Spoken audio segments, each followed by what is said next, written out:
We have the game master and the game designer here to talk about something near and dear to their own hearts. Bringing our talents together. Oh, That's yeah. right. Something that they have been doing long before this podcast started, and they are well known for in the world of this. They are going to be talking our tiny little world. It is a small world, but an exciting world. They are going to be talking about LARPs. We're going to get deep into LARPs. What are LARPs? Live action role plays. We'll get that out of the way right now. We're going to talk about what they are, why you should be interested, how they relate to board gaming, and how you can get involved in them, and why you might want to be involved in them. Why maybe you don't know anything about LARPs. Maybe it's just that thing you see where people have foam-covered storms and they hit each other, and you probably saw it in that movie. What is it? Role Models? Well, that was one of them. Yep. And you're thinking, that doesn't look very cool. Well, Tom and Trey are going to tell you why. Either A, that is cool, or what there might be different than you might think there is in the world of LARPs. Maybe there's more to it than you think off of your first blush. And they're going to tell you all about that. When you have a gaming group that you game with weekly, Yeah. and you do funny accents, and you play the just games that you would never want to show to somebody that isn't at least somewhat in this Right, hobby. a muggle. You wouldn't want to show it to a muggle. You wouldn't show it to a muggle. When you say the word LARP, and half to 2/3 of them just turn white and say, "Please don't talk to me about that." Yeah. It says that there's a barrier to entry, and we want to listen. We're here to talk about it. We're here to describe it. We're here to talk about if you wanted to do it. Here are some tips and all that sort of stuff. But And you were both heavy board gamers who like very deep, complicated strategy games, which I think most people would think is anathema to a LARPer. Like those two, I think of LARPing as Ameritrash as you can get. I think of it as like I don't even want to see a die. I just want to hit you with a stick. Like that's how little I care about strategy. That's what I think most people think LARPing is. So I think it's going to be very interesting for people to see how two very Eurocentric, hardcore, heavy strategy board gamers, how they got wrapped up in LARPs. I think that's fair. I think trained gamers and LARPers are probably the opposite ends of certain spectrums within the geek hobby. Yeah. But as we'll talk, I think there's actually a lot to say. It's also the case that, like, I don't know, I'm almost uncomfortable with you describing me as like a hardcore board gamer because that's right. That's who I am now. That's not how I started gaming. No. Like we all have our own evolution in terms of like the games we like at different ages. Right. And there are games we played when we were 13 that we don't want to play now that we're older. And I think that's part of my LARP evolution or game evolution is like I want to play a lot of LARPs now because they're social. Yeah. And they appeal to me more as a mature gamer that's looking for a different kind of experience where it's not important for me to win. Getting a little bit ahead of ourselves, but like, Sure. You know, Tom had to convince me to, when we first get started, to do LARPs, and I'm glad he did because it did change my opinion about the kinds of games that I wanted to play, and that's why it's perfect for this podcast. Yeah, and for me, you know, I was a RPGer from really early on, and always was through college. It was only after college when I became a writer.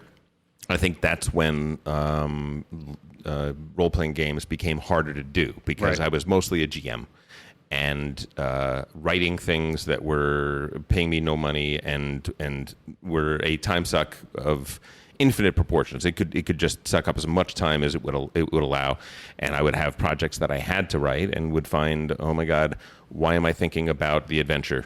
Why am I thinking about this week's adventure? It became a problem. So you know, I was always a board gamer too, but LARPs are a way to get a mega dose of what role playing is in super intense, super satisfying ways. That I think is really, really awesome right now.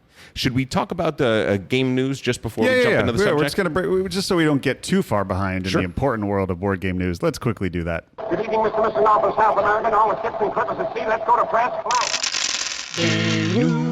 Because if a whole week goes by where you don't get board game news, I don't know what you're going to do with your life. And let us point out that game news song was from Mark Now. And Mark Now, we tried to Skype him in on this episode because TREY and myself and Mark Now are the three game designers at Gen Con. We work together as a team Productions. For Iocane Productions. Yeah, Find us on Facebook. Yep. Yeah, exactly. But anyway, that's Mark Now. That is all the news for the week, all the news that's fit to print.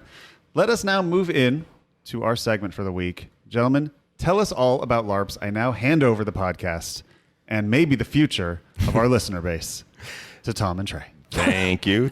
Look, Trey and I are converts. We'll talk in a minute about how we got into it, but we love LARPing. We love designing, writing, playing in people's LARPs for the last couple of years. Decade. Well, yeah, but I'm saying for the last few years, we haven't really written a big LARP. Speak for yourself. Non-professionally. Yeah, Trey does this for a living. For Gen Con. We've talked about before. It is. Trey writes to an extent LARPs for a living, and you guys have done it together for fun. Exactly. At Gen Con. Exactly. What I meant by that was that for a couple of years now, we've mostly been going and playing games at Gen Con because we still absolutely love it. Trey, why don't you talk about what people might know about LARPs and what they don't know? Well, this is the thing that, like, our fear is when we say we do LARPs, we design LARPs, and you're talking about that look you see in people's eyes, and you say, oh, okay, they don't know what I'm talking about at all. You have to explain what a LARP is, and almost the first response is almost always, oh, wait, is this the thing with the foam swords? Or somebody throwing a beanbag and saying, fireball, one damage. And, I guess what we want to say is LARP is a lot more than that. That is a kind of LARP. It's a kind of LARP we don't do a lot of. What is that called? That's called boffer. Boffer, right? Right. So if I'm coming up and I'm hitting you with a foam sword, just as a general term, that's a boffer LARP. Is that an onomatopoeia? Is that like the sound it makes when I hit you with pretty much. sword? Okay. I think so. That said, there's a huge range of kinds of boffers, and then there's a huge range of different types of games that we're going to put inside the LARP umbrella. And so I guess let's start out by saying boffer is a kind of LARP. It's not a kind of LARP that we've done much. Nor are we shaming it.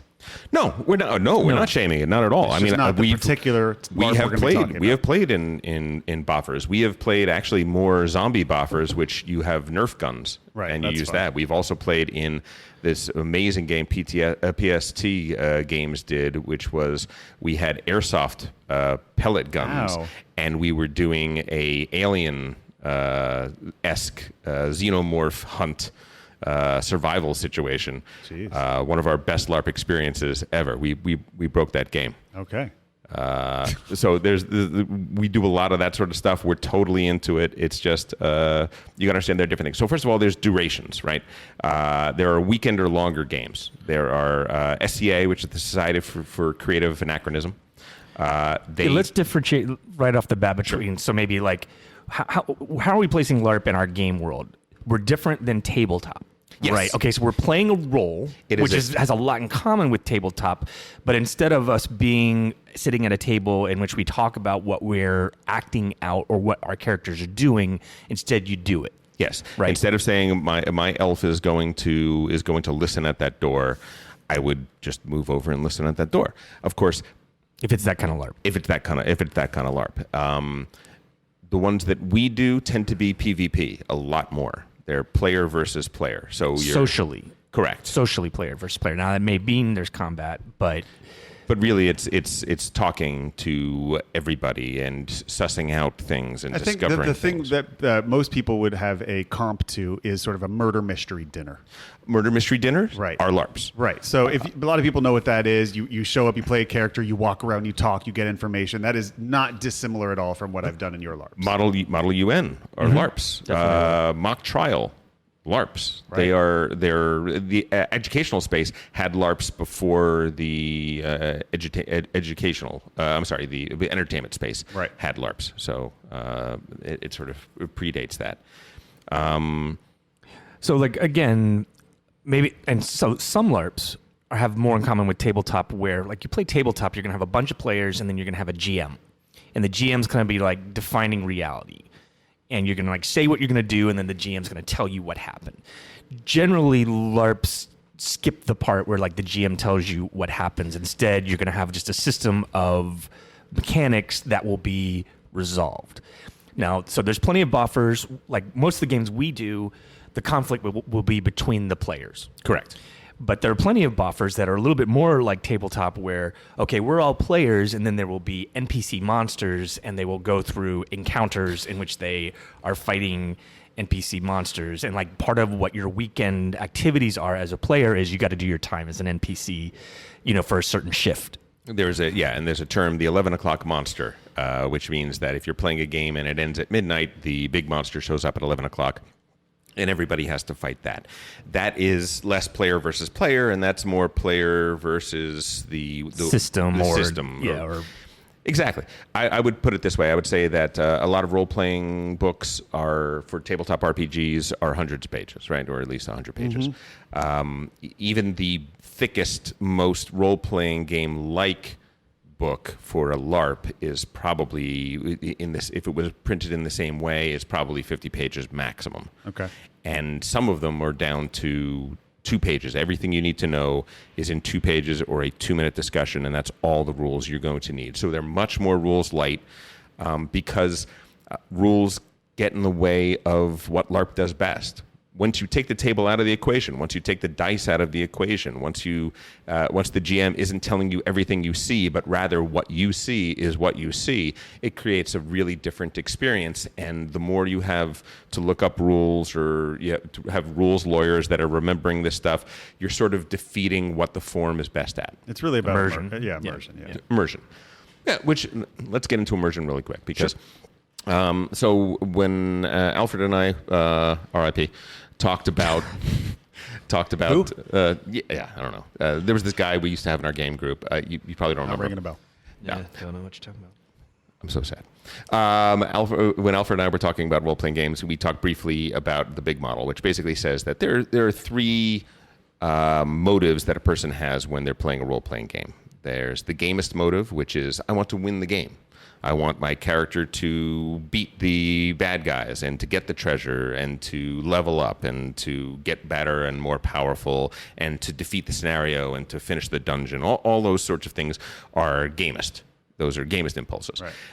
There's also narrativist. That's like the Timmy, like the Magic the Gathering rules. Yeah. By the way, it may sound like I'm disparaging it. I am not disparaging it. As we will find out, Trey and I and Mark, the games that we design, we play to combine gamist impulses with narrative and immersion. Narrativist is the second impulse or reason or agenda in a game, and that is to tell a story. So that is people that are more interested in what's my character's backstory, what are they really after? Oh my goodness! In this adventure we had today, I discovered that the man that I thought killed my father was actually my father's best friend, and we were tricked by so and so. And drama, you're telling a story, you're interactively telling a story together. And then the third impulse in role playing is immersion, which is to feel transported into a different place and into a different person, to inhabit a character and to treat something as though you were in a different experience. It's the hardest one to describe, but it's also the one that LARP really does best and that tabletop RPGs have a hard time doing really, really great. Right. So really, a great LARP can be any of those things, right? Boffer LARPs tend to be gamist, right? They tend to be 2 points of damage. Not entirely, but they tend to lean toward that because you're literally fighting with people. The more combat rules there are in a game, generally the more gamist that game is to some degree. That said, and sure, no, absolutely, go ahead, please. The games where you will have like the longest running communities where your character evolves over years, like those are actually going to be like your buffer LARPs, where True. you have like Dying Kingdoms out here on the West Coast, running for years, and you have very long story arcs that evolve over time where every player is the custodian of their own character. It's true. Again, that's different than what we do, but just because they're hitting each other with foam swords doesn't mean that there's not really rich relationship and emotional narrative arcs that are taking place over time, over years. No, and those games also have a lot of people that come to be NPCs. They come to be characters that are essentially that's how you learn, knowing that they're non-player characters, and that's a very immersionist attitude, right? I'm coming to be a part of this thing and to sort of immerse myself into it, and I don't have to tell a story, and I don't have to go up a level. I don't have to win a game. I don't have to progress. And I don't have to tell the story. I'm just making things better for everybody by participating. That's hugely immersionist, and that's pretty amazing. So hopefully, if you understand those three impulses, some of these games are slightly better at one than the other, and vice versa. And all the ones you guys do are for the most part one night, one one shots. Correct. We do theater style or parlor LARPs. I think those are two of the. Freeform is another word we use, and those probably are closer to the murder mystery dinner party in terms of what other people would have. It means you're 4 to 6 hours, and the game will be over from beginning to end. And for the most part, it does not have. It does not last. Like if you come back next year, our LARPs we've done 3-year cycles of these where we'll do them 3 times and then we're done. Mostly just because they didn't get resolved properly when we were running them the first time. But it's never our intention that you should never be playing your character so that next time you can do something else. No, absolutely not. You want to leave it on the field. No, if anything, it's more a factor that people were like, "That was awesome. What are you going to do?" We do a sequel. We want to do this next year. What are we going to do? Yeah. And we're like, "Oh, I guess we're doing this next year." And you do have characters that come back again in the same storyline, and they get to keep that storyline going. So you get that long-term sort of story. But it's only because we've played a game. It happened. Things happened in the game that we didn't even we don't know what's going to happen when we design a game. That's up to the players to actually to play it out. And then once that's over, we can look and say, here's where we ended up when we do it next year. Here's our starting point. Here's who died. Here's who lived. Yeah. What would be the next thing that would be a cool scenario and setup to bring a lot of this stuff back. And to be honest, when you write the LARP that's never been performed, and when you design the LARP that's never been performed, much like a movie, there's the script and then there's the movie. It's very, very different than what you thought the movie was going to be, because there are going to be so many things that are found. In a LARP, that's way more, I think, than a movie, because literally every single player is playing their character, and they are finding things. They're finding depths in the story. They're finding depths in the scenario. They're finding unique situations that we as game designers never really planned on. And frankly, to stop then and to never continue that sometimes feels like, oh, well, you know what, we're leaving so much great stuff that they've provided. They've added so much material to the canon of the story that we've created together. It'd be a shame to do that. So just getting back to our description of what LARPs can be. There are RPG-esque LARPs, which are ones that have larger rule books, and your character will have hit points, and they will have character classes, and there will be experience points and all that sort of stuff. There are theater style, which is the style that Trey and I tend to do, which are more one-off interactive productions, basically, I think is what you could call it. Mega games. Mega games are kind of popular these days. We did one. We've done. I did one with you at Gen Yes, Con, yeah. Exactly. We've done 2. Actually, We've completed one. We've completed one, and we abandoned one. They are more like I would call them barely LARPs, in the sense that they're kind of huge interactive board games. That's what it felt like. Yeah. That have a tiny bit of LARP to them, but aren't necessarily the worst way to I did not enjoy my one experience with it. Get in. Did not. I understand that. And then there are the Scandinavia and Eastern Europe in particular have really taken to LARP. They do LARPs that are amazing. They have theater. They have installations in museums where they have a LARP that is about the invasion of Czechoslovakia. That sounds like what Trey's doing. That is about kind of a little bit, only these are more, Treys are like amazing educational installations. These are more sort of ephemeral performance art pieces. They're more art and less... they're performance art, essentially, where a large group of people are exploring a state or a moment in history and things like that. So what we're talking about is would be called Nordic LARP. Correct. And there's a lot that fits under that umbrella too, but it probably is important to make a distinction between like the kind of stuff we do, and there is an American tradition of LARPs, and it is different than the Nordic.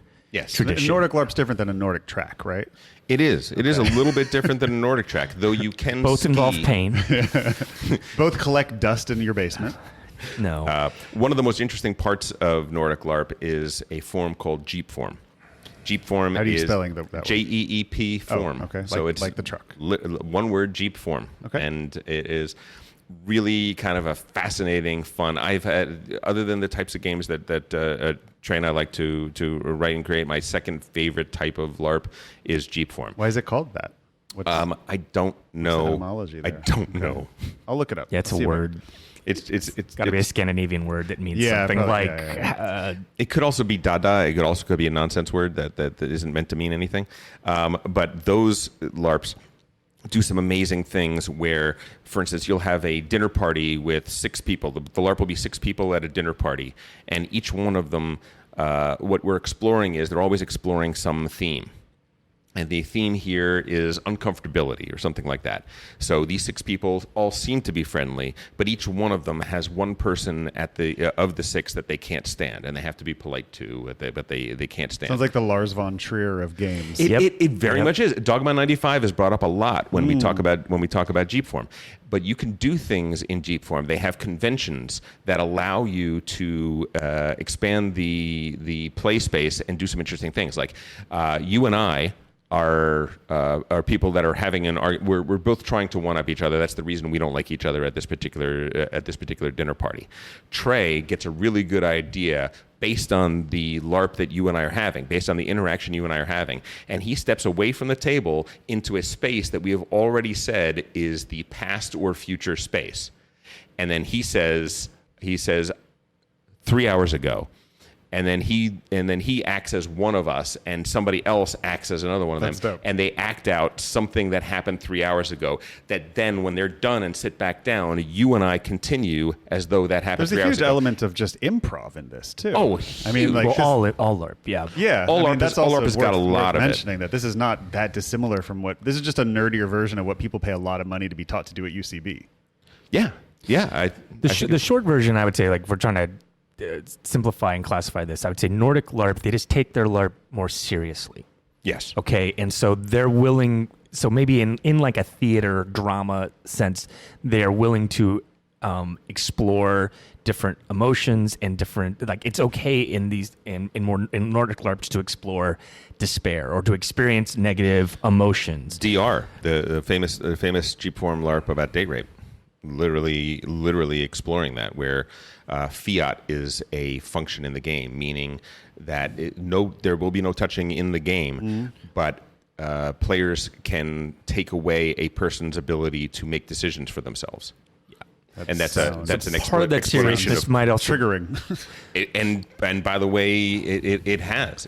But they view LARP more legitimately too. Like, this Yeah. is an art form, Very and much we're so. going to explore the space of this art form. Almost like and tripping on drugs or something. Like it's like willing to go somewhere and like experience something. Yeah. To sit in some pain To go and somewhere to feel intense. what it's like to be victimized, or to Yeah. feel what it's like right. to be. Well, and maybe this is where we go back to where we started. When we talk about like American LARP, people are going to think, people hitting each other with foam swords.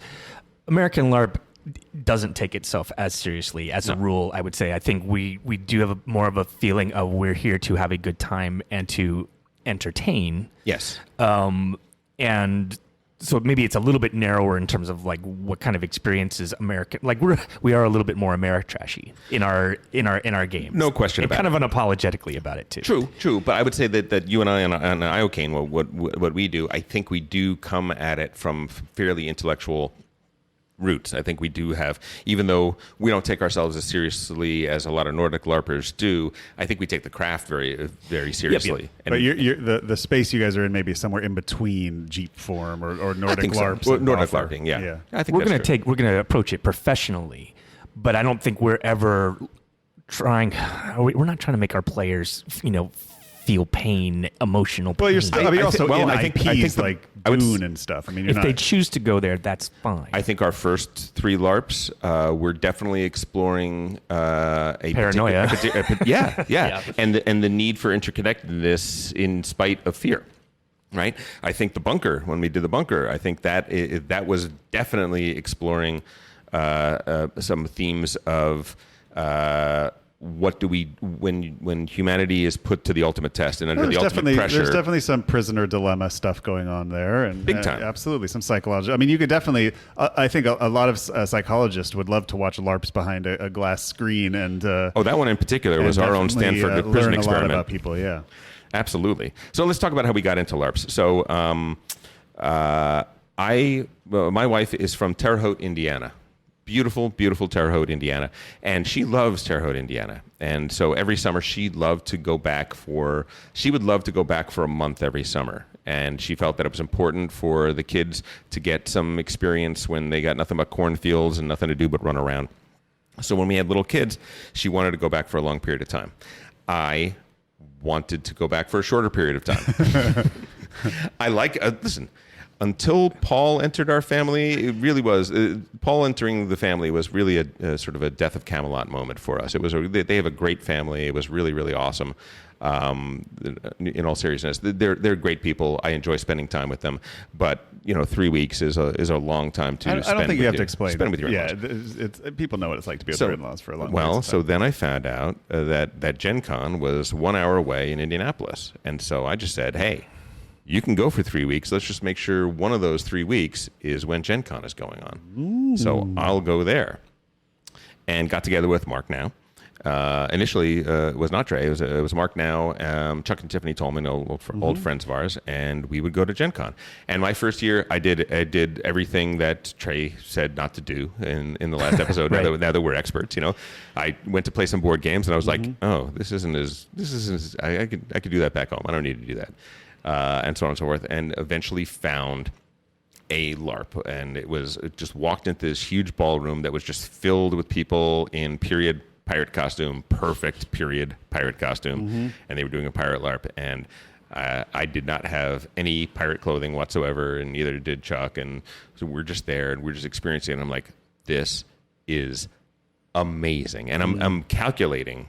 My writer brain is like, this is hundreds of hours of writing. This is hundreds of hours of work to get this going on.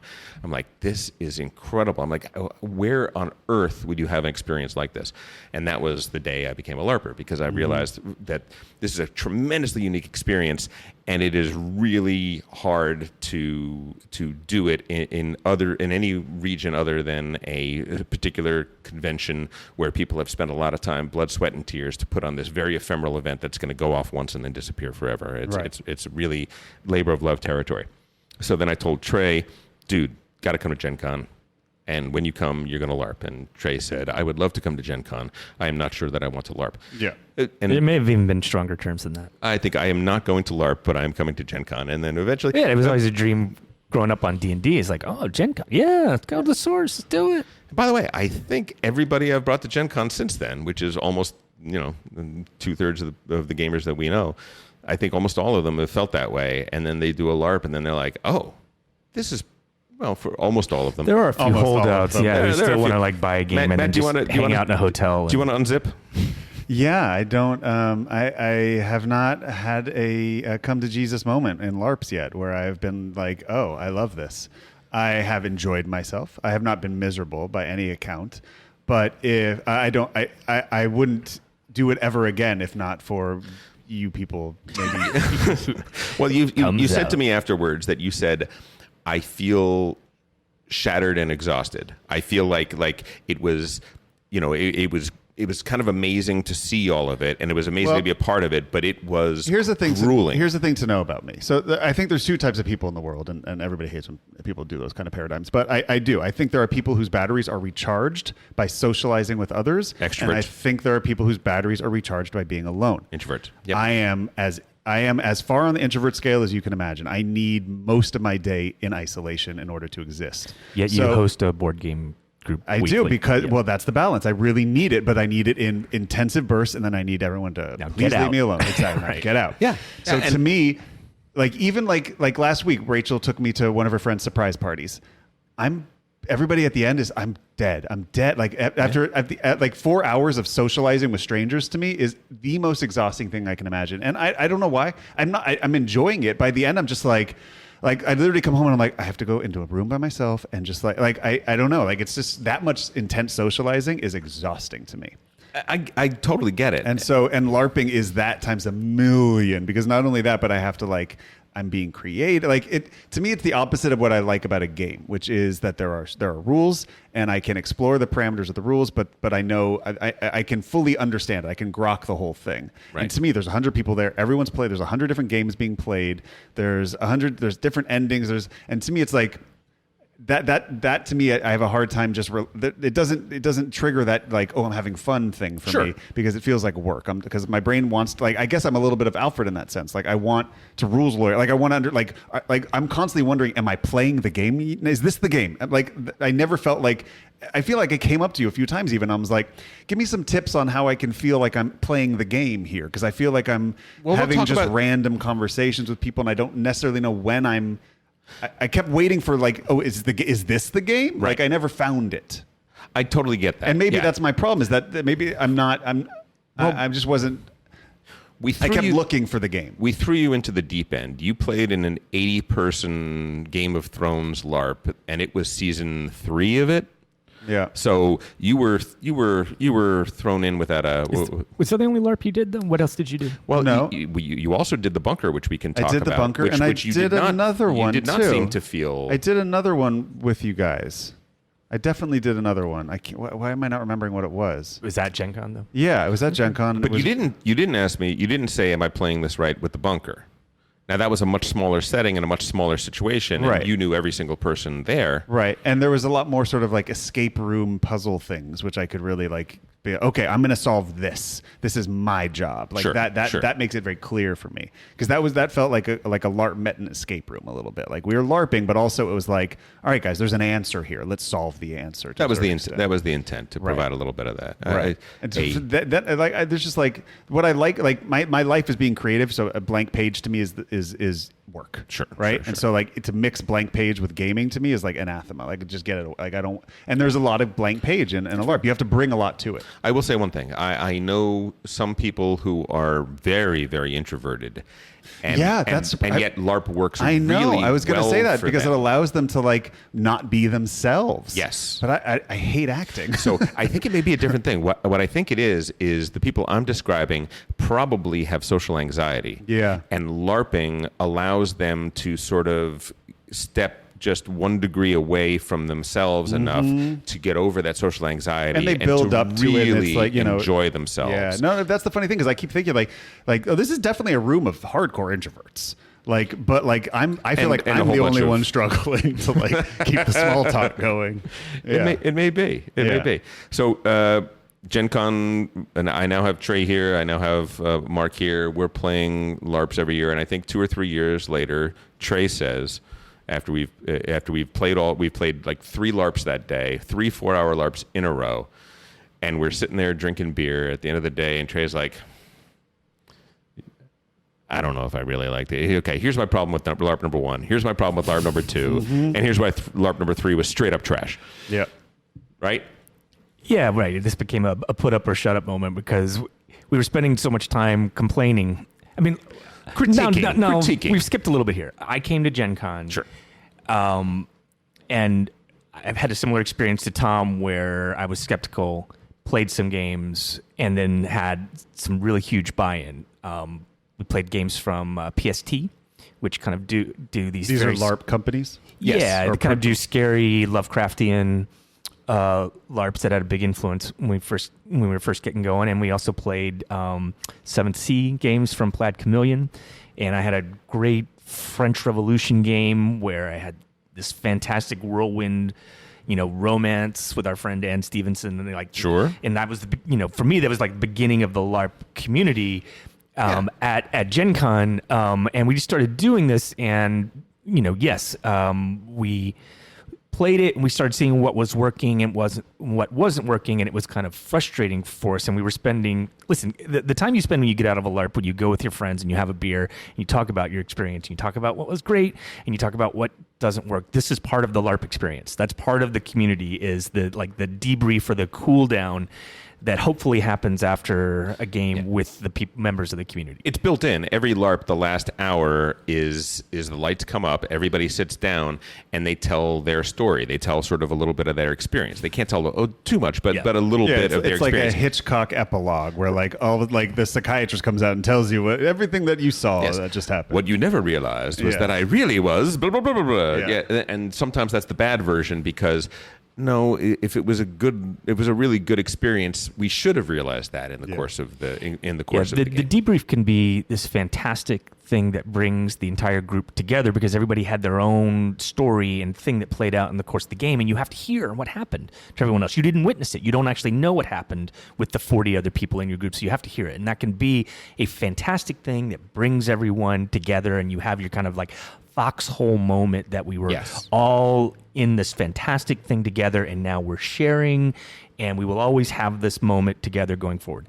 When it works, that's fantastic. When a LARP is terrible, it's excruciating, and you just want to get out of there. I don't want to be for the debrief because I don't know what I'm going to say, and I'm afraid that because I don't want to. Because I'm ready to move on. Like, they put a lot of time into this. Yeah. They wasted a lot of my time. I don't want to. I'm angry, and I don't want that anger to come across in the debrief.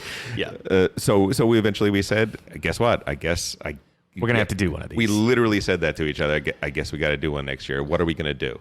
And part of this was our background as filmmakers. Like we'd gone to, Tom and I went undergraduate together. We studied film. We both went to USC. And Tom's a working screenwriter. I was an editor in the TV business and stuff. And so like, and Mark now was a game game. See now, I could get video games. very excited about designing a LARP much more than I could ever get in playing one. Like Sure. that concept. Like I wouldn't want to play it, but I would love to. Like that is exciting. The idea of like building a world for people to exist. because that's what I do. Congratulations, Matt. You are now writing my Dune LARP with us. You're now writing our Dune LARP we with found us. our fourth. Awesome. If only I had time. But that to me, I could geek out about that. I could geek out about those rules. I thought I heard him say yes. And figuring it out. That sounds a lot more fun to me than playing. Like I can see why you would both get like, ooh, like that. That's cool. I could geek out. But exactly what I think what you're talking about there also is what we were coming from was we were responding to what was working and what wasn't working. Correct. And so I think this is a starting point for, I'm guessing, just about every LARP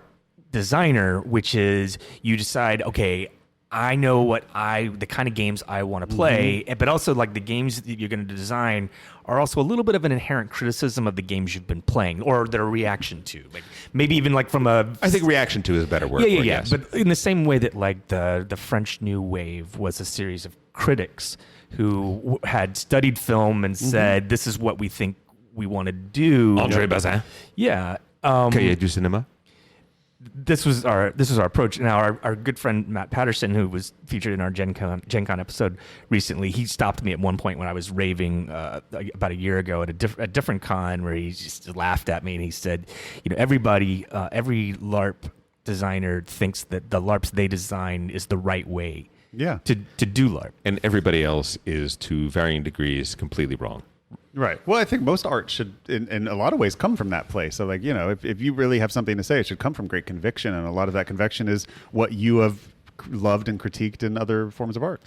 So let's get into it. Let's get into our first LARP and how we did it and what we did. Gen Con has hundreds of LARPs going on. And by the way, it is not they have millions of events practically. I mean, it's tens of thousands of events. So LARP is very, very small on their scope, but still a lot of stuff. And it takes up a big footprint because it needs a lot of space. And also you see... the people, that's the thing that can't be understated, is the amount of time people put into their costumes and their look.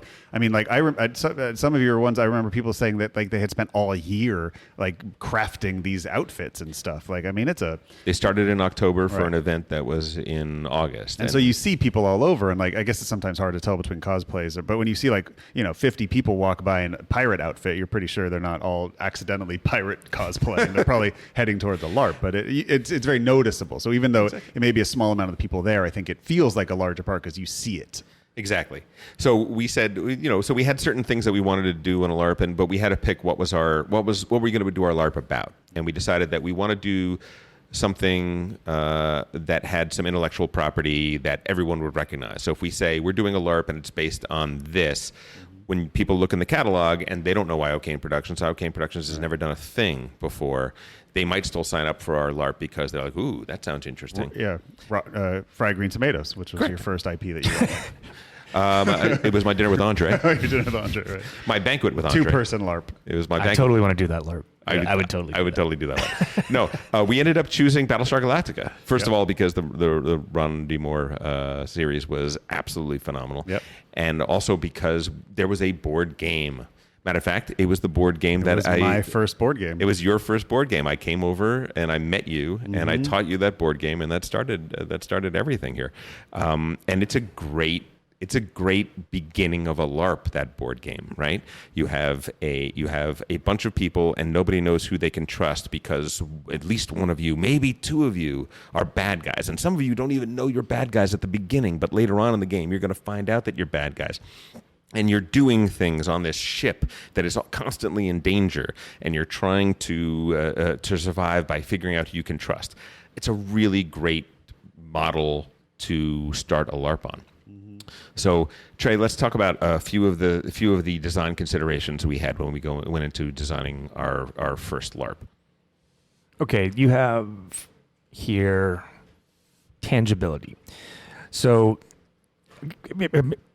think of it this way, in the way I was saying, like some of what we wanted to do was a criticism or a reaction to the other stuff that we had been playing. Was we wanted a game with mechanics that were easily understood, and also set out very clearly from the beginning. Because I think what we did not like sometimes was where you don't know what you can do in the game. You don't know, wait, what are we supposed to do? How do we do it? And so LARPs can become these kind of like giant make-em-ups, where if you say it, then it's kind of happening, or can be good or bad. Or there's another kind where you say you want to do something and then a GM tells you that you can or you can't. And you're like building this world that only the GM is really in charge of. And so you find out your game is really about how much GM time can I get? Because if I don't tell the GM it happened, it didn't happen. When you have 30 people in a room and 8 of them are standing in a line waiting to get the GM's attention, you know you have a problem. And it does create this little thing where it feels like the whole game is just GM fiat. It's just whatever the GM thinks, he's going to flip a coin. What is fiat? You've said that. Fiat. It just means GM decision that is appealable. Okay. Unappealable. It's just my decision is the law. What I say is the law. Got it. That's what that means. So it is one of those situations where in those kinds of games, I'm like, okay, so I'm a thief and I'm supposed to find the princess's jewels. I want to go and search the princess's place. And it's not here. It's not here in this space. There's nothing tangible. There's nothing that I can look at and do.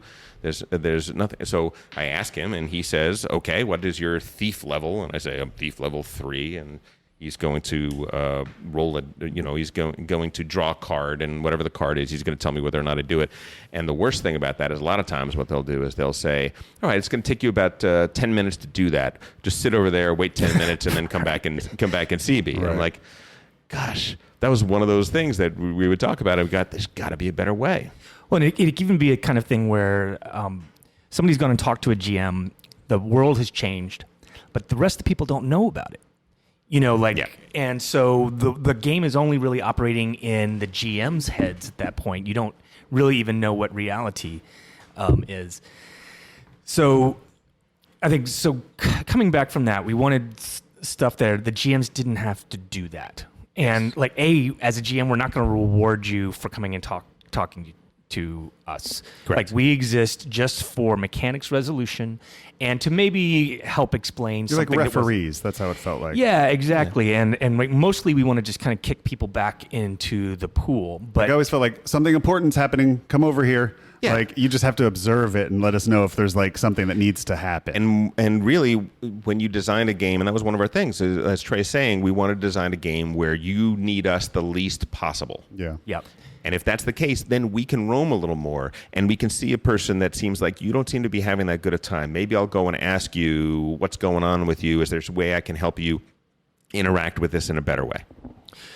So maybe to broaden this out a little bit more, like maybe because it was our background in narrative and filmmaking, I feel like our games have all of the Aristotelian unities, right? Yes, time and place. And It's just going to be a single place. This is going to be a single time, and like at no point, like when we play Battlestar Galactica, Yes. the room is the ship.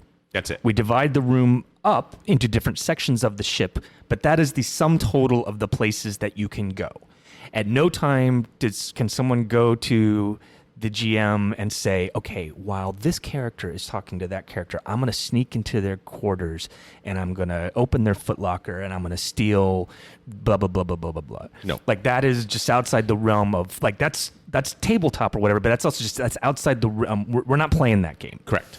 This game's going to be decided by your social interactions with other players. Now, there may be board game mechanics that we're going to bring into the game, but they're going to be fairly transparent in terms of like what you need to do. And almost entirely physical. They are, I have a card in my hand that says that I can do this, so now I can do this, and explains how I do that. There are going to be things on the wall that show things that I can do and things that I can interact with in the game, which is we feel is something that wasn't really there before we came on the scene, and now more and more people are starting to do it, and it's a good thing. Well, to you do. sort of take some aspects from games like The Resistance or Avalon or Sure. Werewolf, which I always felt was in the games. There's that little bit of secret information, but also one-time powers, things like that to a certain extent. Absolutely, and we'll get into that in a minute. Second thing is everyone is a protagonist.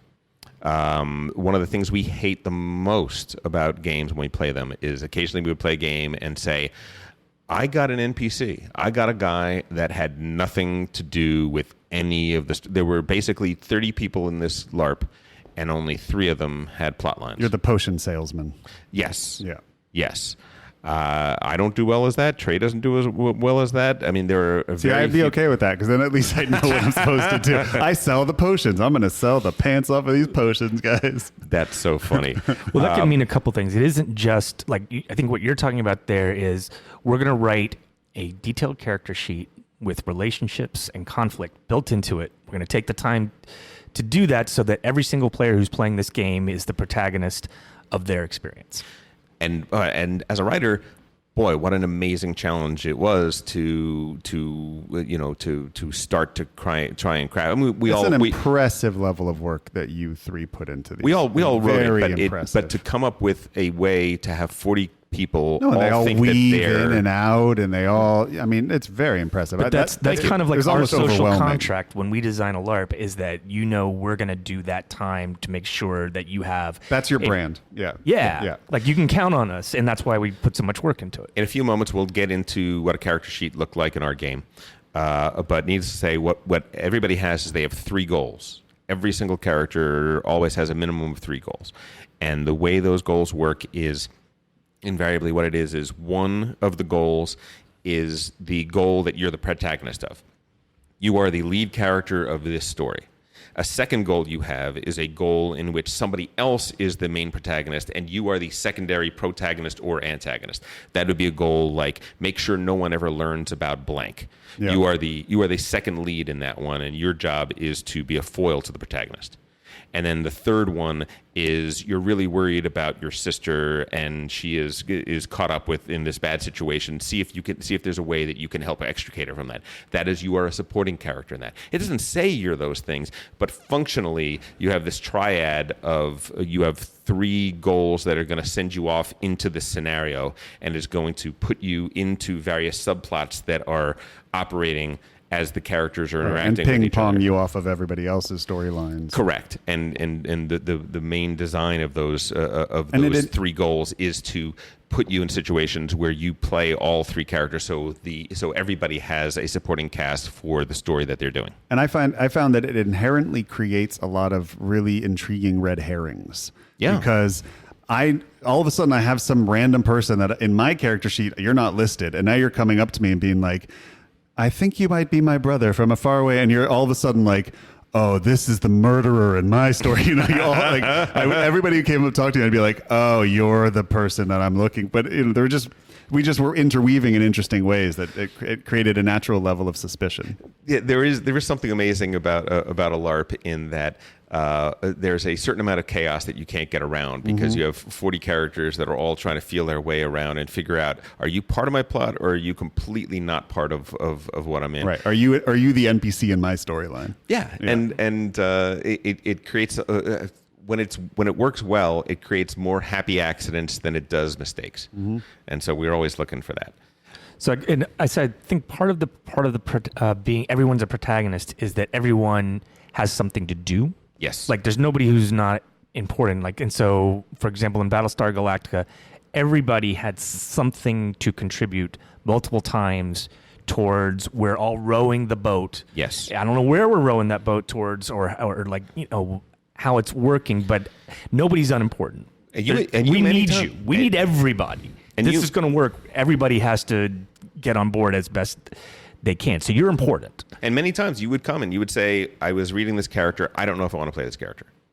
This character does not feel like, I do not feel like, if I had this character, I would feel like my story is not as important as the others. And it was great. It's Well, you really guys, important to or do at least that. with me, you asked a few questions like what kind of things exciting for you, and then you would give somebody a role based on That's that. one of right? our secrets of success. Casting, which we will get to. What are some of the other things that we had as factors? The room, the size of the room, and all of that sort of stuff. These are usually typically in sort of like wedding size ballrooms of hotels. Yeah. It'd be nice if you get that much space. More often, it's just a conference room at a hotel. And Yeah. We kind of discovered early on, because we had a pick of several different locations once we had done it one time, we realized that what we want is a place that is slightly too small for our LARP. That having one room in which everyone is kind of clumped together and it's hard to get too much distance from everyone else is a really great, it keeps the lid on the pot. It keeps the water boiling. yeah, especially we do pressure cookers tend to be a lot of our LARPs anyway. We're not going to be one of those. Plenty of LARPs like start in a room and then they spread out across, whatever the space is outside and everybody's having individual conversations. That's great. But at the same time, like we're keeping you locked in the room so that there's not going to be a place where you're going to be able to not be overheard by other people. When you walk into the room in Battlestar Galactica, you turn around and look at the door that leads outside, and it says airlock on it. So you don't go out. Sorry. If you had to go to the bathroom, you go to the bathroom, of course. But, but otherwise, if you went out, it's because you were being murdered. So. Correct. And then the mood, the setting, and the tone, we wanted to make sure that we controlled that, like setting the mood. When you walk into a LARP space, some LARPs you walk into and it's just a conference room, and it doesn't give me any feels, right? As characters start arriving, and the more in costume they are, the more I start to get feels. But for our LARPs, we would bring a huge duffel bags full of costuming. So when somebody shows up and they had no idea that most of these people have been working 6 months on their costumes, and they're just wearing their T-shirt, that says "Who farted," or they're wearing. Their Lannister hoodie. We're trying to do lighting. We're trying to do music to set the space. In Battlestar, like as I said before, the room is divided up into the multiple spaces of the ship, so that you have a very concrete idea of here are my options. It's important to me where I am in this particular room. So even then, it's not like I'm in a make 'em up space of we're just somewhere. Yeah. It's like, no, we're on the bridge, or we're in the engine room. Yep. And that had a mechanics that affected the game in terms of like where you were when certain things happened. So let's jump in. You come to our LARP. Here's how it works. In the hallway, a well-lit hallway, we're in a conference room area where there are a lot of conference rooms. You hand us your ticket. We've probably already talked to you. Random bit of minutia, but what does a LARP ticket cost? I'm sure people are interested. Are we talking $10, $100? Prices can go from $4 to $40, somewhere in that range. But they're not like one of those murder mystery dinners. Those are expensive. Those could be $150 a ticket. So yeah. But they have hired actors that are and food, so they have more and, overhead. And but things like that. These aren't very expensive. No, our LARPs are About the same price as probably an escape room. $40. Our LARPs are probably People are going to spend way more on their costumes. They're Yeah, spend way more on their getting there and then their lodging. And But- you also probably, if it's at Gen Con, you had to spend $200-$300 on a ticket to Gen Con already anyway. Yeah, we don't make any money on our. Yeah, on of our course. LARPs. No, I'm It's just labor wondering for people. If That they, said, we don't make our LARPs the cheapest because actually having a good ticket price is kind of an indication of quality, and it also means people are much less likely to bail. yeah. Yeah, people that are like, oh, maybe I'll do that, maybe I won't.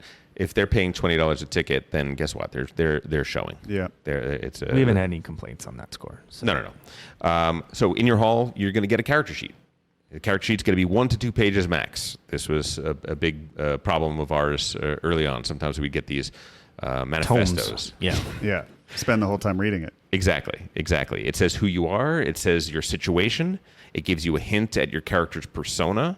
And it gives you, like I said, 3 goals to lead you in your play. Those 3 goals, it'll tell you everything about who you are. And it says, these are the 3 things you want to do. 4 hours later, you want to be done with these goals as best you can. So for the gamers, for the people that have the gamist impulse, that's great because, boom, I have a maximum score of 3.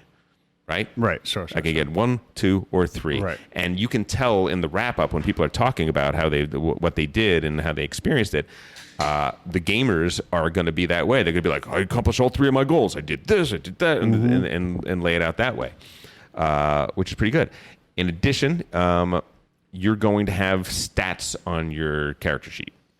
Not like Dungeons and Dragons. This is as minimal as you can. Generally, I think we generally use 3 stats: fight, talk, and figure or think. That kind I of even feel like we moved away from all of this. I think this was something we did initially. I don't remember any stats in the ones I did. Are we completely out of that now? I think so. I mean, I think the difference we would do now, like when we got into our Game of Thrones games, is like you're a fighter or you're not. And you might be a very good fighter. But that is going to be an indication of what kind of game do you want to play. I remember being like, Sure. the fight stat had something to do with the amount of cards you were dealt when the fight would happen, things like that. Like the higher fight stat, the more cards you'd have, the better chance You you'd had have to of opt winning. in for that kind of game. Right. Right. But everyone had a number. But we really weren't doing skill checks very often. What we could do is have 2 We people. minimized it for sure. If there needs to be conflict resolution between people on something, then something can enter into it that way. But generally, we're not doing D&D style skill checks. Super light, and the numbers would be. We're more likely to give you a power that says once per game you can do this thing. correct, which is Yeah, the you also envelope. get little cool goodies in your packet. You get a little, you get a little envelope, and in the envelope you're going to have for Battlestar Galactica, you would have things that would say Tillium on it, which is the fuel in Battlestar Galactica. You would have food that represents food stores that you have somewhere, medicine or labor. Labor was a really crucial concept for our game. So rather than, okay, you sit in the corner there for 10 minutes while you do this thing, instead we have a card and it says, okay, this is what I'm going to be doing during this period. We're going to divide the game into 3 periods. During this period, this is what I'm spending my labor on, so I can then go and socialize and actually play the game rather than, fake hammering in the corner or something like that. And then, as Matt was mentioning, you would have special cards, like an interrogation card. If you were on the ship's security team, you might have an interrogation card. And the interrogation card will literally say, talk to a person for 3 minutes, and then at the end of the 3 minutes, you show them this card, you ask them any question, yes or no, and they must answer truthfully. Right. Lady of the Lake. A little bit, but by adding in you have to talk to them for 3 minutes, what you're doing is you're creating a situation where they are, it's not just, I'm going to do this, I want to do this and roll the die, but you're LARPing it. You're turning it into an experience of, okay, how can I have a conversation with this person that is going to feel to me like, oh, I'm kind of sussing this out, and here's how I'm getting this information out, right? We're trying to always bring it back to interpersonal connection. After that, we're going to enter the room, right? Yeah, so before we get into that, Sure. When we were talking about the different types of LARPs that we do, I think if someone was going to technically break down, are we kind of a chamber LARP?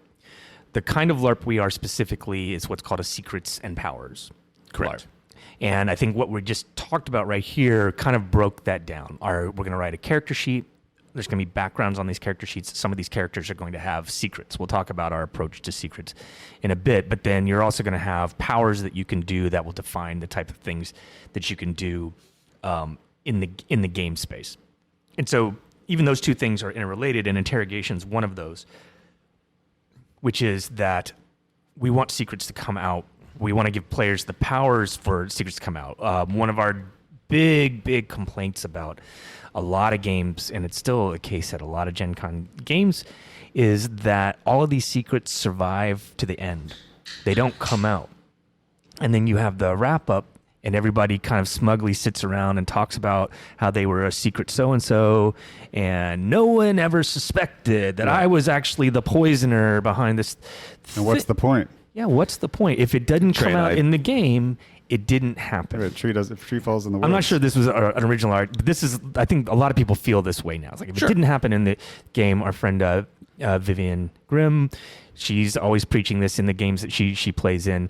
So we have to communicate that to the players. It's like, leave it on the field. If it didn't happen, if you didn't get it out during the game, I don't want to hear about it. I might want to hear why you did something in the wrap up, but I don't want anybody at the end to say, so after the game ended, you were really going to die because I was going to kill you. It's like, that doesn't mean anything. Didn't happen. Didn't happen. Yeah.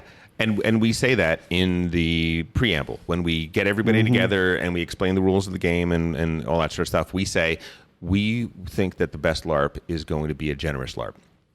90% of the secret things that nobody knows on your character sheet should come out before the end of the game. If they don't, we think you're probably playing this wrong, at least in terms of the way we intend it to be. We are not writing characters where your goal through the game is to protect your secret the entire time. Or if it is, you should probably expect that to fail. Now Jesse would struggle with that. I'm not being funny. He did. There are players who will struggle. If you say don't let anyone get this from you, there are players who are well, then they. Well, no. I mean, but here's something special about you. That's that a lot of those people will be like, well, then that's mine to hoard, and No, I gave Jesse a character with a huge secret in the bunker LARP. Yeah. And at the end of the game, he was like, well, I won. And I'm like, yes, you did. It was the right character for him because he's very gamist. Yeah. But it was good. Listen, we also do things because it is hard to do that. It's hard for a lot of people to do that I have these secrets and my character wouldn't give those secrets away. So to be able to play that dual mindset of, okay, the player is going to figure out a way for the character to reveal something that the character wouldn't reveal. It's hard. It's not something that everybody is good at. So we create mechanisms within the game. We create characters that are secret hunters. Right. And part of their goals are to discover this information. And we create breadcrumbs peppered into various other character sheets, If you are secretly a werewolf, I guarantee you there's on 2 other character sheets, there's some good breadcrumbs there that you might be something that you don't appear. And there's at least 1, if not 2, werewolf hunters that's main goal is to find the werewolf that murdered their parents. Mm-hmm. And that person is going to go around and talk to people, and eventually they're going to hit somebody who's going to be like, you know what? It's interesting you say that. I saw somebody, and blah, blah, blah, and I think it's one of the maintenance crew, and there's only 3 maintenance crew here in the game, so we've limited it down to that. And by the way, that's a great game for a werewolf hunter, right? That werewolf hunter, boom, I'm a detective in a so story. Confirmed, next year you guys are doing a Twilight LARP, right? That's what I'm getting from this. Confirmed here. You heard Sparkly it only. first. Absolutely. Absolutely. If you are a player and you get a character in which you are secretly a werewolf, again, this maybe just goes to mentality. Both as designers and players, Tom, I would say, if I'm secretly a werewolf, I want to have my werewolf moment. My werewolf moment has to happen, publicly in front of a lot of people. The worst is if I'm how is that fun to people where you get to the end of the thing and you kind of say, guys, guess what? I was a werewolf. I was a werewolf the whole time, and you guys didn't know it. Every listener, how is that a werewolf moment? Every listener, just put a pin in this and remember when I say our best Cylon moment in the first LARP in the first Battlestar LARP we did. Somebody did something just absolutely amazing that was exactly what Trey is talking about, which was fantastic. So you know what this brings up with me? I know you want to keep the outline here, but I think one of the problems we had perceived on some LARPs, and especially vampire LARPs, which are we approve of all kinds of different games and LARPs, but if there's ones we do raise an eyebrow on, it is actually Vampire the Masquerade that had persistence and it had power gaming, and it was about going up levels and accumulating power and items, and if this player is interfering with my power, then I'm just going to murder them. Like, these are not the kind of games we wanted to play. So it was one of the reasons we just wanted to do one-offs, so that nobody's playing for the next game. You're Sure. I mean, we actually have been doing 3-offs, but it's not the intention. A character in the third one is not any more powerful than a new character that comes in the third one. It's not that you've accumulated anything. Yeah. Other than your storyline. It's a continuing storyline. Exactly. Yeah, you may not even be necessarily trying to win. It's okay to play to win in our games because, or that could just be survive. Yeah. In Battlestar Galactica. Yeah, we build in to allow that. That's correct. But if you do die, that can still be like an awesome experience, right? Oh, like, a great LARP death can make for a great experience. Dan O'Hanlon being airlocked 3 times, being carried by like 7 people lifting him up and carrying him out. Generally, we have a no touching rule in LARPs, but if people all if people all agree beforehand, they do that. Just carrying him out and throwing him in slow. It coming most of the time. Oh, always. But in slow motion, seeing him throw himself out the back of the airlock it's just an absolutely wonderful moment. So you get your character sheet, you get your bag of goodies, of little cards and things like that, and you enter the room. The reason we give the character sheets outside is that the room is dark. It's lit by glow sticks, a few ceiling fans, ceiling lights rather, and there are thin banquet tables that, as Trey was saying, create rooms in the space. And each one of those rooms has a big sign and projects underneath it. So you'll see the hangar bay, you'll see medical, you'll see engineering, you'll see the science lab. You'll also see the door behind you, as I mentioned, is the airlock. So the moment you get in there, we're trying to create a space that has immersion. You hear the engines of the ship are humming and throbbing, and the whole space is designed to be that. And generally what people do as they come in, they'll read their character sheet outside in the light. They come into the room, and they're just walking around, and they're touring the ship. Nobody has to tell them what to do. They're looking, I'm in the CIC now. This is the bridge. I'm like, oh, my goodness, look, we have all these cannons to repair. The FTL drive is down and destroyed, and we have to rebuild it. And so by exploring the space, they're learning kind of like what can I possibly do during this game? Well, here it is. It's on the walls, and I'm starting to understand the world just by moving through the space. Correct. And then we get into the explanation, the briefing. Trey, Mark, and I will all deliver the briefing. The first thing we do is safety, right? No touching. Bleed is a term we should talk about.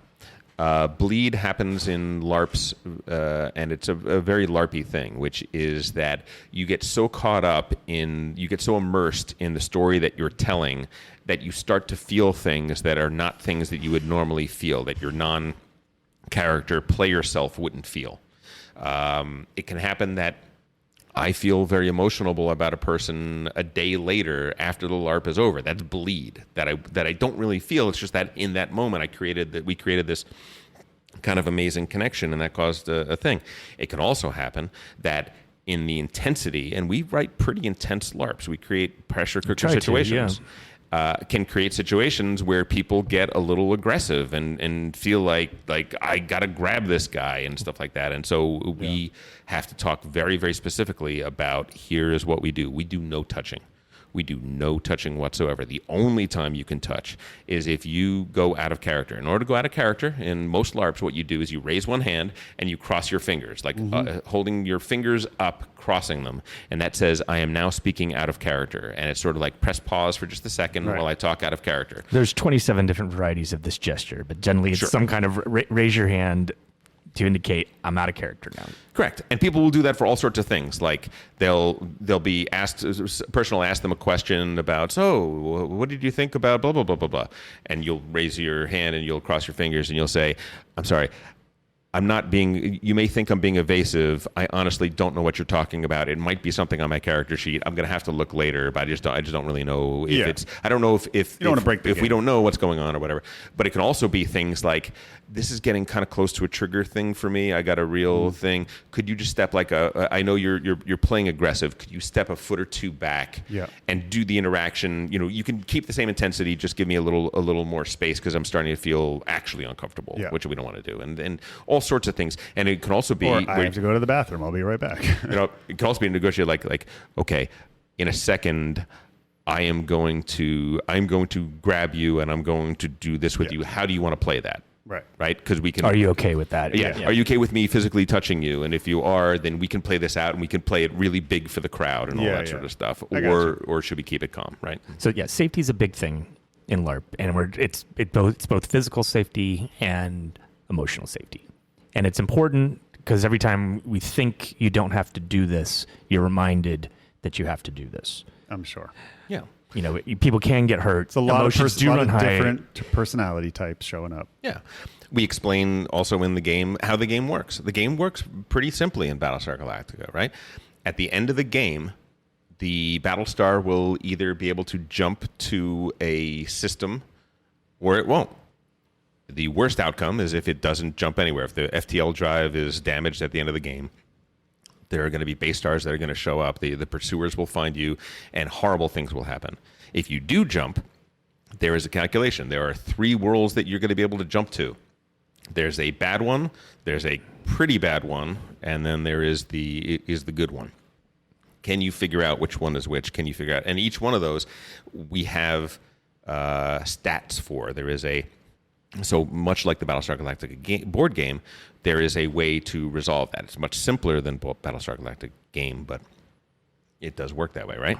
Yeah. So we've set up the scenario, right? And in this first Battlestar Galactica, we were kind of reproducing the 33 episode of like the war has just happened. My favorite pilot of all time. You know, you're running for your life. The Cylons are on your trail, and you can't even do another jump right now. You got to fix the ship. You got to make a decision as a group. Where are we going to spend our resources, our time, and what limited resources we have to figure out a plan of what we're going to do? Are we stopping and fighting? Are we jumping? Are we negotiating? And if we do jump, where are we going to go? And the secret is everything is broken, and everyone all put together, all of the resources in the game can only fix about 2/3 of the ship. So which 2/3 are you going to focus on? Right. You're making a group decision in terms of how you allocate your resources as a group. And on your character sheet, you have a point of view. One character will be like, we have to fix the big guns. They're the most important thing. They're the only thing. Everybody has their own that. objectives, right? Exactly. But they're also kind of skewed in terms of their opinion about what is the most important thing. Is it the hangar bay? Is it the this? Is it the that? And then we throw in the ringer, which is the Cylon detector. Boom, in the science lab in big letters, Cylon detector. And boy, does that Cylon detector take so many resources to build. It takes nuclear, which is the rarest material in the game and super hard to get. But there it is. There's the Cylon detector.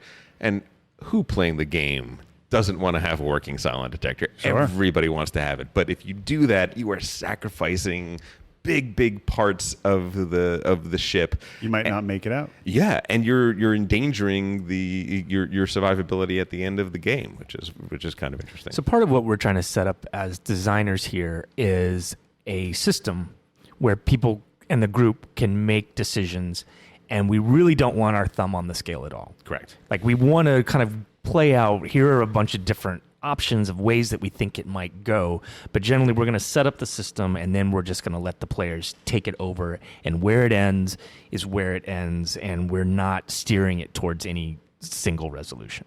Precisely. Which in one of the other games that we were describing, where it's more GM fiat, the GM deciding what happens, you would go up and say, okay, I want to fix this, and they would figure out whether or not you do, whether or not it would sort of be this whole space that's just inside the GM's mind in terms of how all this stuff happens. In this, it's wind up and go. You can do anything you want to in this space. We have given you the parameters, and you decide how best to do it. It's not complete make 'em up, though. It's not like you can do anything in the space. We're probably going to introduce some systems, right? Like we had a project system. We were kind of explaining a little bit here of like there's not enough resources to repair everything, and it's going to be closer to 50 or 2/3. But so we're going to have these project boards where, like, if we want to get the FTL drives up, it's probably going to happen. And even then, there will be multiple FTL drives. I think it was always the first thing that was fixed. Maybe, but it's not simply yes or no. It's more like the more of this you fix, the larger your range is. Yes. Like the further you can go. And an FTL drive will require a certain amount of Tilium, but it will also require, 4 different people working on it. Like their labor is going to be like, I'm going to spend my time to work on the FTL drive. So I'm taking my card, which says, my name is Captain Vassie, and I'm going to slide my card in there, and that's what I'm doing during the first half of the game is I'm repairing the FTL drives. Everybody's got 3 labor cards for the entire game, or 1 card that they use 3 times. So we tend to do like multiple systems like that. Like that's a project system. Like Battlestar Galactica was based on a project system, but then we're gonna have some other mechanics that come in. Like we'll have a combat system. Sure. We had a presidential election. We do. So there's going to be some narrative structure in terms of like having a presidential election with a vote. Yeah. And then there's other mechanics that might be a little bit more hidden. There's going to be 3 Raptor pilots that are going to go and scan 3 different systems for the potential places we're going to jump to.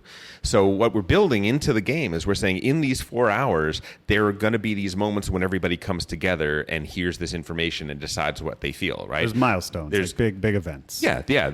And the presidential election, we would have a presidential debate. And then after the debate, we'd give everybody an hour, and then they put in their votes. And it's a fun structure. I always enjoyed that in the LARPs. The way that you guys had it felt like cinematic. There was That's right. We want to do a cinematic approach to the game. It doesn't mean we know how it's going to end, but we are going to put in certain structures, some road marks. Yeah, right. Yeah. So the people aren't just being like, I don't know what to do. It's like, well, we can have the presidential elections. We got these projects to do. Prepare for one of those things that's coming up. And the Cylons are going to be here in an hour and a half, so we need to be gone. Right. And then we added a Cylon bomber. And that really broke everything open. So for the first 15, 20 minutes of the game, everybody is talking to each other. They're trying to figure out which system. They're lobbying for the Cylon detector. They're saying, no, the Cylon detector costs too much. We need to do this. Some people have secret goals where I know of a stealth ship that is hidden here, and it's Noah's Ark. We can get out of here, and we can let the rest of these people die, but we can survive. We just need to gather these things together. All that sort of stuff happening. Meanwhile, the Raptor pilots, right? One of the Raptor pilots is a Cylon, so he's gonna be urging you to go to lie. Worst place imaginable, right? Right. And the guy who finds the perfect place, the best survivability place to go to, happens to be in a situation where he is an unwilling part of the stealth ship contingent. His girlfriend, the woman he loves, is under the thumb of somebody, and in order to protect her, he's got to give the location of that jump to the stealth ship people, and so he's got to lie and say, no, that world is uninhabitable and stuff like that. But guess what? If this woman can get herself out from under the thumb, if people can resolve that plot point, then all of a sudden he's free to say what he really knows about that system. And once again, we're taking a whole plot structure over here in a totally different area of the game, and it can have ripple effects that affect the other part of the game. Right. The Cylon bomber was awesome. That was our favorite thing. 20 minutes of people arguing about what they should do, and all of a sudden they hear beep beep beep beep beep beep beep beep beep beep beep beep beep. And we're like, everybody stop. Freeze. We go and we find, and I have a kitchen timer. And I pull it out from a magnet from under a table or under a chair. And I say, there was a huge explosion in the hangar bay. Everybody in the hangar bay. Everybody in the hangar bay, and we have stickers, and we just slap them on people. Wounded, like severely wounded for the person who was closest to it. People, you guys got to get these guys to the medical bay, and all the projects that they worked on in the hangar bay, like they've repaired Raptors 1 through 5. They've done, they've repaired the launcher. All of that labor comes out. All of those resources come out. It's completely destroyed, and they have to start over again. Was there some way they could have avoided that, or that always happens? Well, the first one they can't avoid. Right. But after that, holy cow, does the game change. To find the next all one. of a sudden, everybody is looking at everybody else. Everybody is, watching their six. Everybody conducting sweeps. Yeah. Oh, the security teams are going nuts. Yeah, the paranoia level went up dramatically.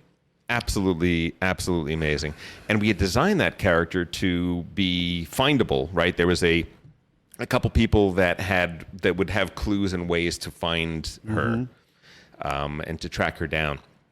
But we expected the bombs to go off at least 4 or 5 times before she got caught.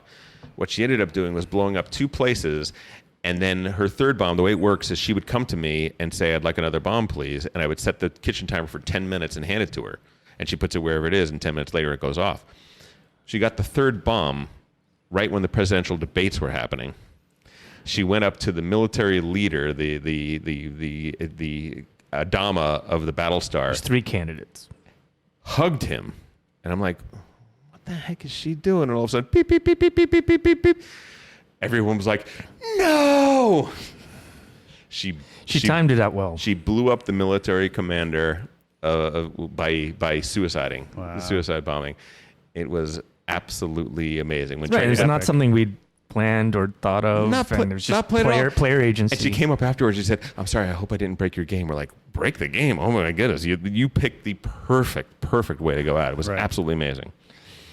Which is so even then though, the bomb in a sense is a mechanic. Yeah, that we've set up, and it has rules. Like once the timer starts, it can't be stopped. Correct. So it's like your question, Matt. Like, does that always have to happen? It's kind of it's still up to the player to kind of execute that, and then players started doing things in order to detect the bombs, and they could have detected. And in the end, like they were getting close to her. That's why things accelerated. Is like she felt she only had like 1 bomb left in her because suspicion was high. And I think so. That's like why she went out in a blaze of glory. It just makes me want to watch Battlestar Galactica. I might watch that again tonight. Listen, people that have played that particular LARP have said that it felt like they played for 30 minutes when it was 4 hours. Yeah, sure. They were drenched in sweat. They were stressed out to the gills, and they said that it was absolutely an amazing experience. Yeah. So, and we had John Wick, we had Ben Werner, we had some pretty well-known RPG designers that came in and played it, and were like, they said this is amazing because it's great for people that are gamists. It's great for people that are narrativists, and it is immersive as hell because we keep you in that confined space and that sense of dread and paranoia and who can we trust and what's going to happen next is all encompassing. So we did not intend that. We didn't go into that thinking we're going to do 3 of these. No. We did 1. It ended a certain way. Some characters died.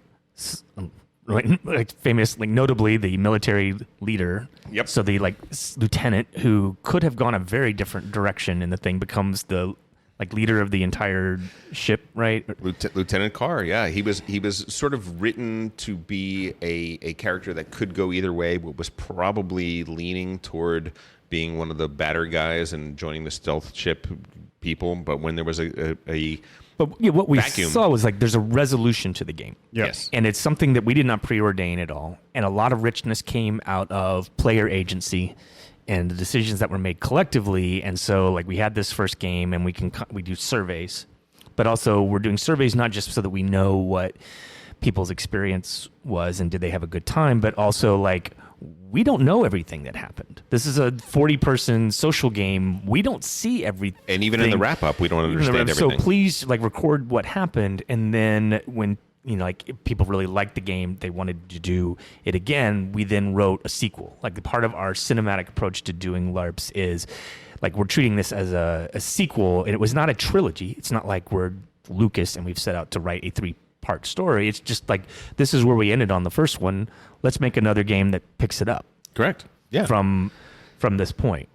And the second game we had, I think we were up to 50 people at that point. I think we got a lot more. It was the second year, and people had heard. The word of mouth had been out there, and people were one of the things that had happened in the first one was it wasn't a clean getaway. They ended up kind of surrendering to a group of friendly Cylons, right? Yes. So there are 3 presidential candidates trying to get elected. There is the peacenik, there is the warmonger, and there is the religious wild card guy, right? One of them is a Cylon, right? Who's going to get elected? What's the situation that's going to happen? Well, it happens that they elected the Cylon, and the Cylon wasn't a straight kill them all Cylon. Didn't elect him, but he was in contact with the friendly Cylons, right? The Cylons have their own politics going on. That's in the show. Correct. Yes, it is very much so in the show. Anyway, in our second game, there were many more Cylons. There were playable Cylons that weren't secret Cylons. They were overt Cylons, and it was kind of a negotiation where half, like if you were a Think of them Cylon as player, apostates. They were Cylons that themselves were kind of being hunted by other Cylons. Right. but they like in that game we had a separate room. It was a closet, but we have a separate space that was the Cylon base star, where they had their own game to play in terms of like how they were allocating their resources and what their own negotiations with the humans before. Boy, did they spend a lot of time in that closet. They did. And it actually created the situation where everyone else was just fascinated, like, what the hell is in there?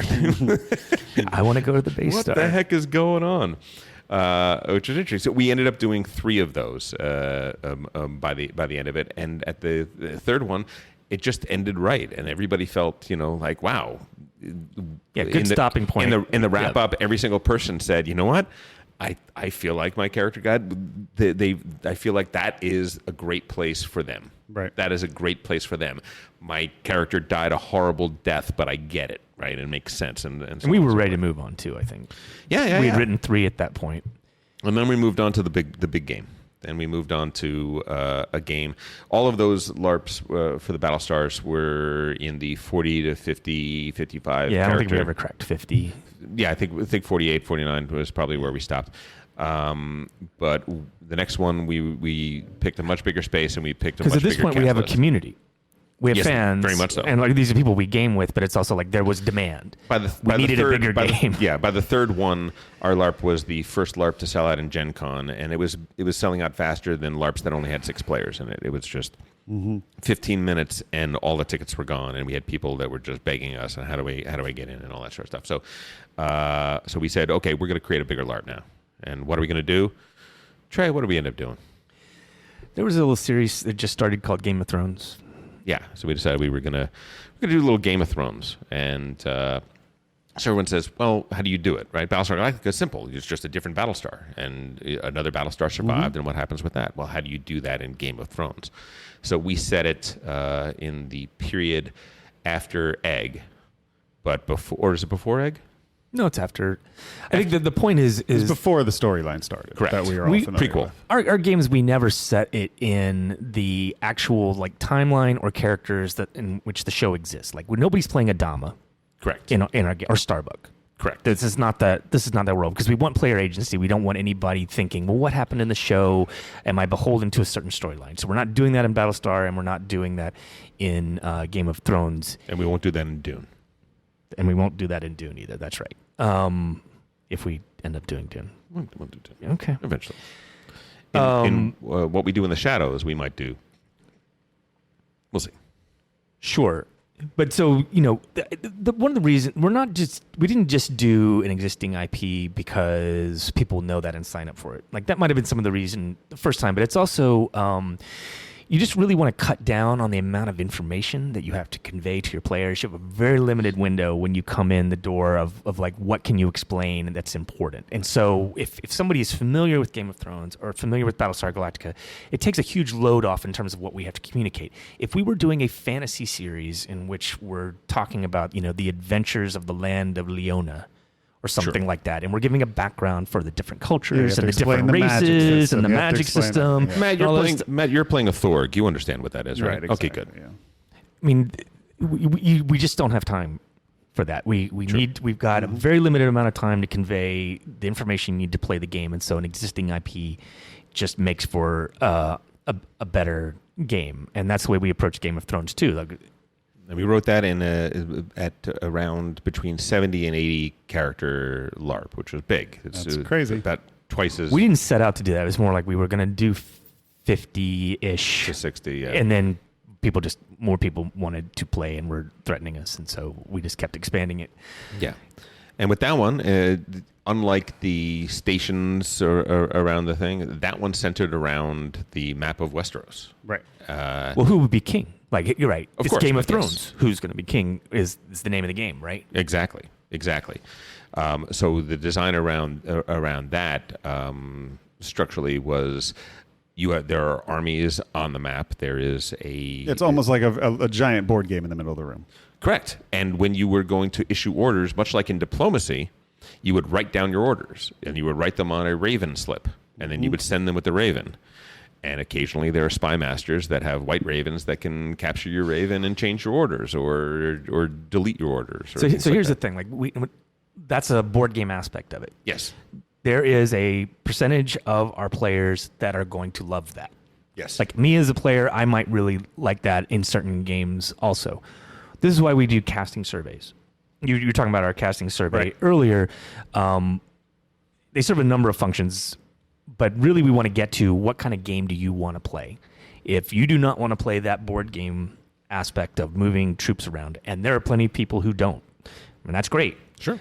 We don't want to. We don't want you playing that game if you don't want to be playing that game. We want to know if you are the kind of person that wants to play that game, so we can funnel you toward it. Some people always want to play somebody who can fight.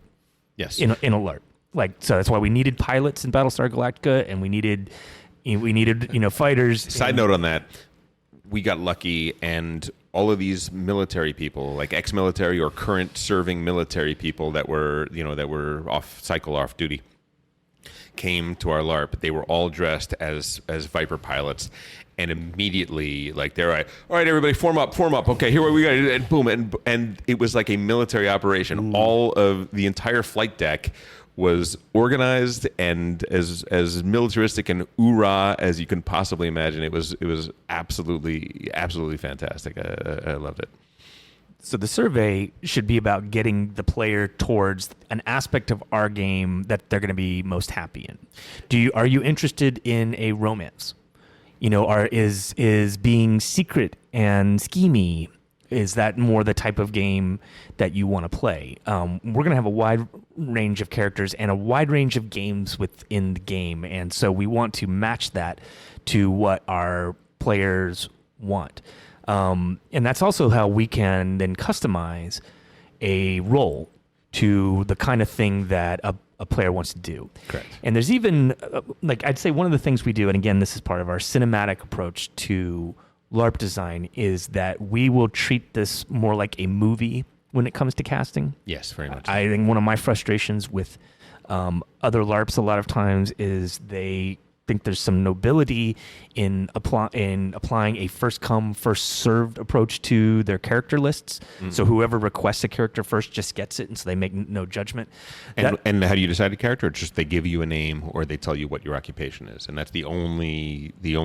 How am I supposed to know if that's a character that's going to sing to me? Right. Whereas we know that there are some roles in our games that are going to require a certain amount of experience. This is not something we can give to someone who hasn't LARPed before. We need somebody who's going to be really generous.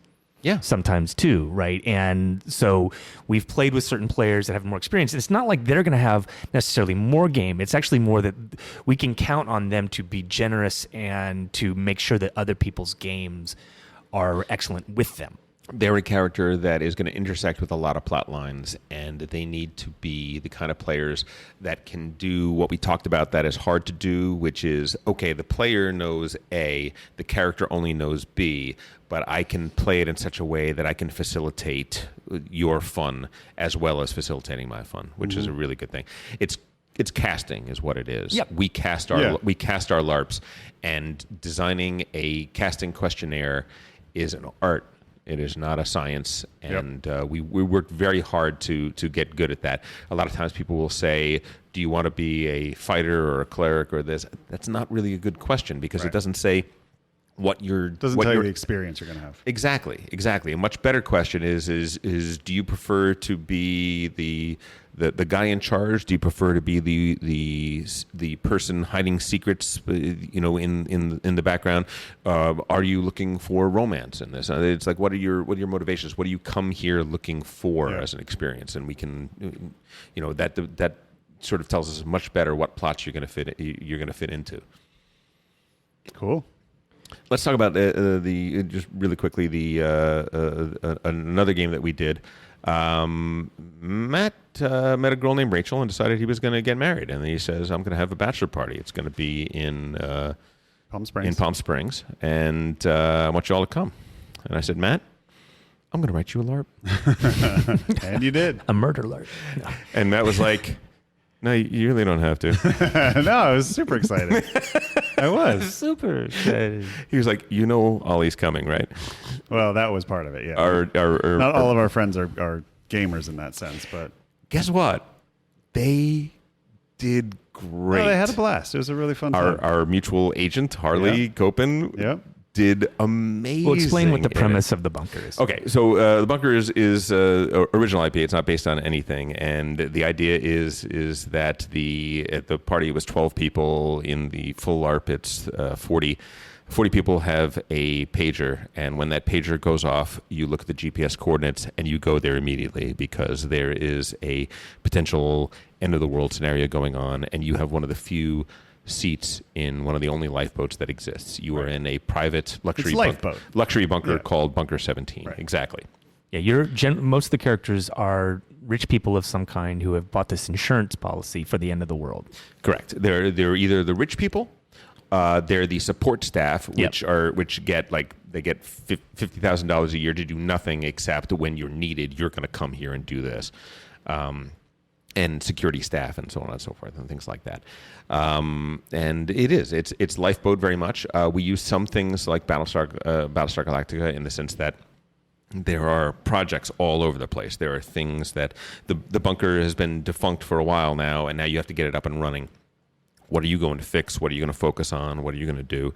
And nobody can trust anybody. Well, and there's the big mystery of why did we get called here? Correct. What happened? Exactly. Some What's people the think It's it's a drill. real. It's Some a people drill, think isn't it? Some people think it's a drill, right? That's the whole thing. You know what? Some people think if you want- that's And why a are there trick. 3 times more people here than they're supposed to be here? Yeah, There's only exactly. so many beds. Right. Or so many. This can only contain. There's a lot of paranoia. The A lot of paranoia. CO2 scrubbers can only scrub so much carbon dioxide out of the air. We're all going to suffocate Yeah. if there are that many people before, which creates.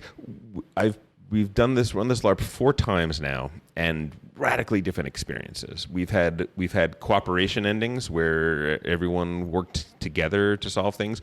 We've had marching people into the lime pit Yeah, it was really scenarios where You had execution squads. yeah. So this is right. This is not an existing IP, but the concept was so simple and grokkable that you did not have to explain. Everyone can just be like, "Oh, I'm a modern person.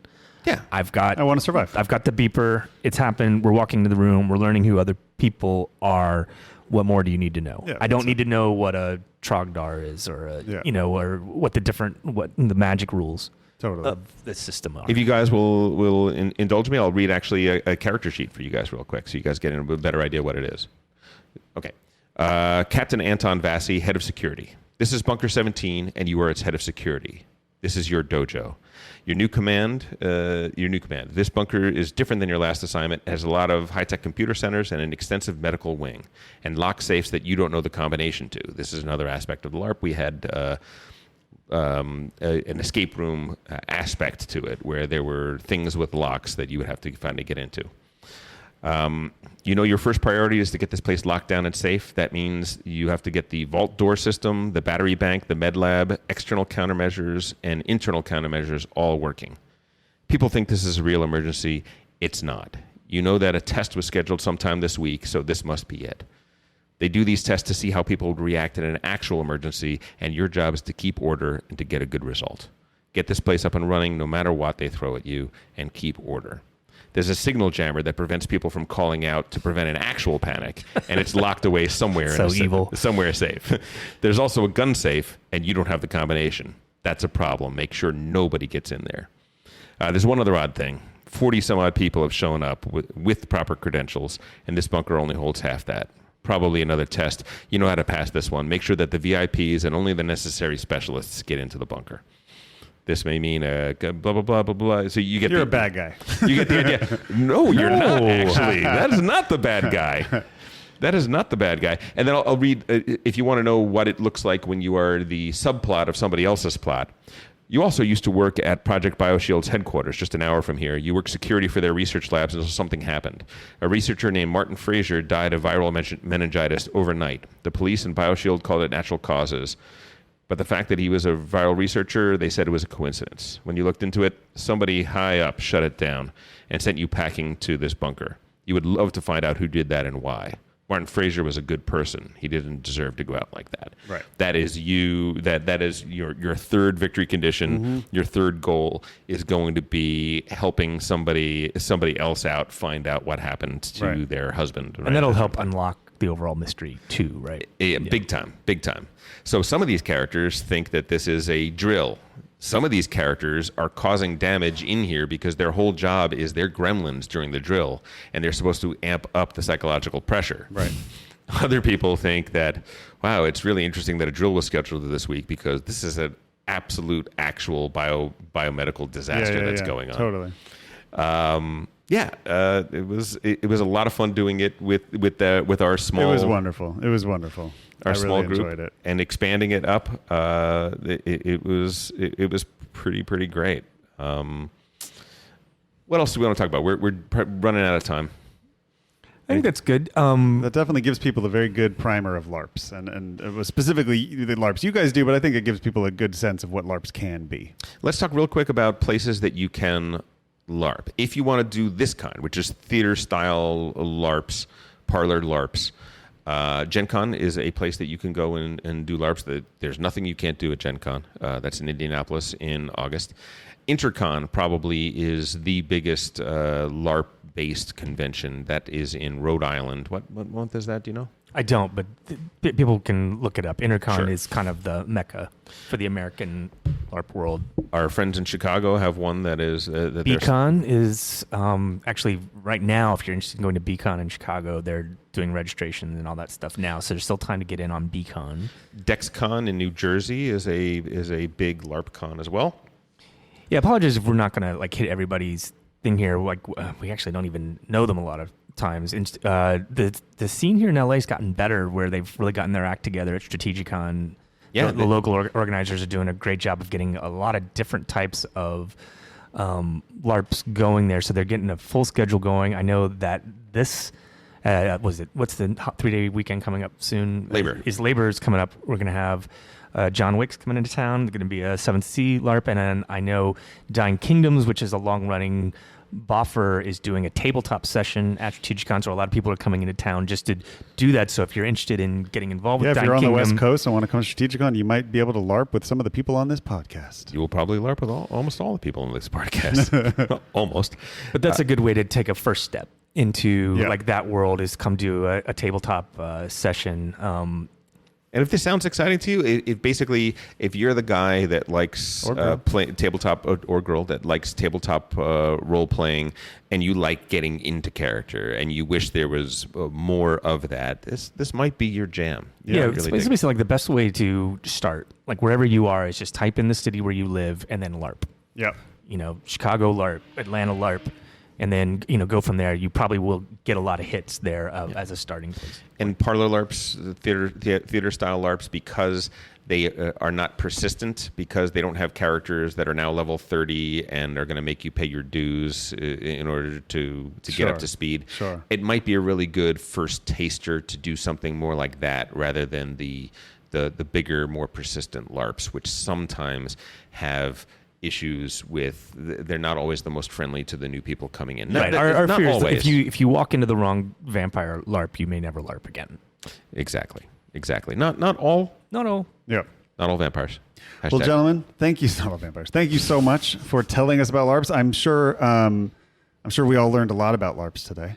And if you are interested in LARPs, they've given you some great resources. Yeah, check out Iocane Productions on Facebook, especially if you just want to see pictures. Yeah. of our previous games, how people costume and what they look like. It's IOCANE Productions on Facebook. Look them up. That is Tom, Colorless, Trey, and Mark's. Odorless. Yeah. And then Poison. Wishcraft Right. Simulations, that's my company. I do Yep. these educational simulations for the National Archives. I've got a new game opening up at Mount Vernon and the Washington Library this fall. Exciting. So check that out. Awesome. Well, thank you, gentlemen. Let's go. It's the weekend. Let's go have some burgers and beers or something, right? Let's do it. And thank you, Matt, for opening up this look, podcast. This is a huge part of both of your lives, and something that I we always knew we would talk about a lot on this podcast, and I'm glad we got to do a whole episode. It only took 3 rounds. Here we go.